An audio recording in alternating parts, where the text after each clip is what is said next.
vinto Floris, 21-01. Floris ha sbalordito il mondo.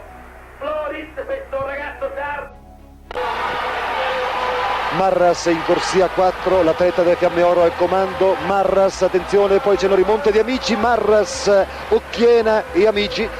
Questo il probabile ordine d'arrivo. 21 campione uscente Giorgio Marras, 21.05 lo scorso anno, e Marras è al comando.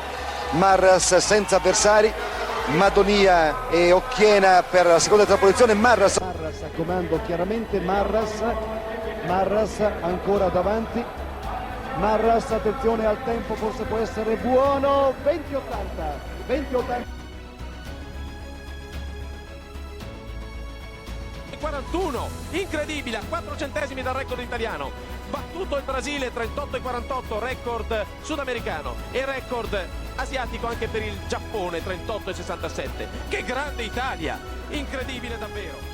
Dietro, attenzione, volata di Floris per tentare il terzo posto, davanti Canada e Australia. Floris va al bronzo, Floris va alla medaglia di bronzo su Giamaica, sì, medaglia di bronzo, terzo posto per pochi centesimi, Canada e Australia davanti, ma l'avevamo detto, inarrivabili, tempo relativamente modesto, il terzo posto dovrebbe essere azzurro, sì, terzo fa, e dopo le Pugioni, Panaio dopo le Pugioni, poi all'esterno anche Cassantoni, Panaio dopo le Pugioni, sì. 20-44 è un grande tempo, finalmente.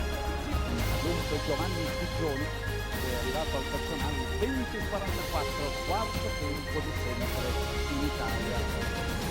Buona la partenza di Asuni, buona anche la partenza di Frutos Feo, primo cambio, un po' schiacciato ma viene lanciato abbastanza veloce Gianni Pugioni, si scatena Pugioni, mentre c'è una buona frazione anche di Venanzio José degli spagnoli, cambio che sembra lungo, no, splendido. Eccellente il cambio tra Gianni Pugioni e Angelo Cipolloni, cambio che aveva avuto modo di essere rodato. Italia-Spagna, un po' schiacciato questo, però lanciato Floris davanti la Spagna, Floris che prova a rimontare Javier Navarro, sì, ce la fa, attenzione all'interno, la grande Italia della staffetta va a vincere il Mediterraneo, grande tempo, 38,60, un 38,60 fatto così con atleti che non avevano provato e straprovato i cambi, e gran tempo, ed è il miglior risultato tecnico di questa giornata per un rappresentante. Qui sono 4 dell'Italia, Angelo Cipolloni che era denunciato in ritardo di posizione, Nicola Giudice